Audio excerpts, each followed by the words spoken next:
Joseph Stalin is remembered as one of the most ruthless dictators in history, a leader whose reign over the Soviet Union was marked by purges, terror, and absolute control. However, long before he became the feared ruler of a superpower, Stalin lived a very different life, one that involved crime, violence, and a series of daring bank robberies. These heists were not just isolated acts of criminality, they were carefully orchestrated operations that helped fund the Bolshevik Revolution and propelled Stalin into a position of power within the party. While much of his early history was later erased from Soviet records, evidence of his involvement in these robberies still survives, revealing a man who was willing to do whatever it took to achieve his goals.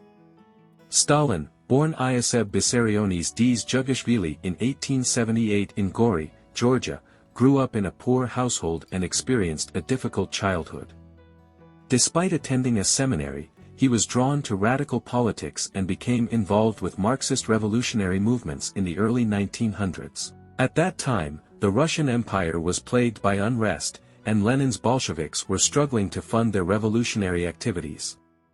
Without state backing, the Bolsheviks turned to robbery, extortion, and other criminal enterprises to finance their cause. Stalin quickly proved himself an expert in organizing and executing these crimes, earning him a reputation as one of the movement's most dangerous operatives. His most infamous crime was the 1907 Tiflis, now Tbilisi, bank heist, an event that would later be described as one of the most violent robberies in Russian history. The operation was meticulously planned, with Stalin and his associates targeting a money transport carrying wages for the imperial workers in the region. On June 26, 1907, in broad daylight, Stalin's gang launched their attack in Yerevan Square, one of the busiest areas in the city. As the horse-drawn convoy carrying the cash entered the square, chaos erupted. The gang threw hand grenades at the armed guards and carriages, instantly killing several people and setting off a chain reaction of destruction. Explosions rocked the square, and gunfire erupted as Stalin's men ambushed the imperial guards. Bystanders screamed and fled in terror as the Bolsheviks swiftly moved in to grab the money. Within minutes, they had seized approximately 341,000 rubles, equivalent to millions of dollars today, and disappeared into the city's labyrinth of streets and alleys. The robbery was a success, but the cost was high. Dozens were killed or injured in the attack, and the Russian authorities launched an intense investigation to capture those responsible. The scale of the operation and the brutality of the assault shocked the imperial government, and the Tsarist police worked relentlessly to track down the perpetrators. Despite their efforts, Stalin himself managed to evade capture, using false identities and safe houses to remain hidden. His ability to disappear after such a high-profile crime solidified his reputation as a master of deception.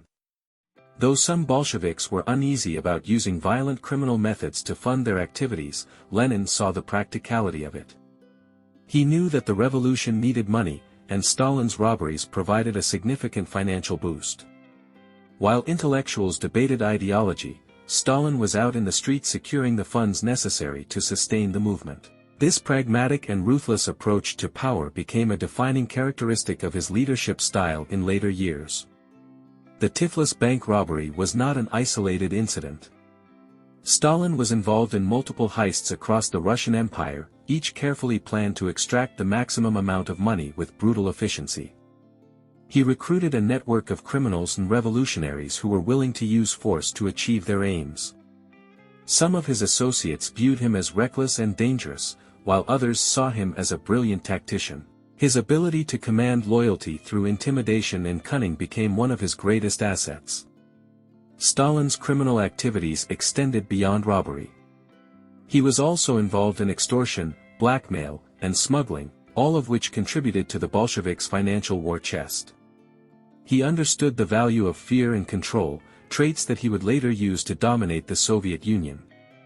As he rose through the ranks of the Communist Party, he began to distance himself from his criminal past, ensuring that official Soviet history omitted any mention of his robberies. Instead, he was portrayed as a dedicated revolutionary, a man of principle who had sacrificed everything for the cause. However, historical records tell a different story. Reports from Tsarist police archives, eyewitness accounts, and even documents from within the Bolshevik movement confirm Stalin's direct involvement in these crimes.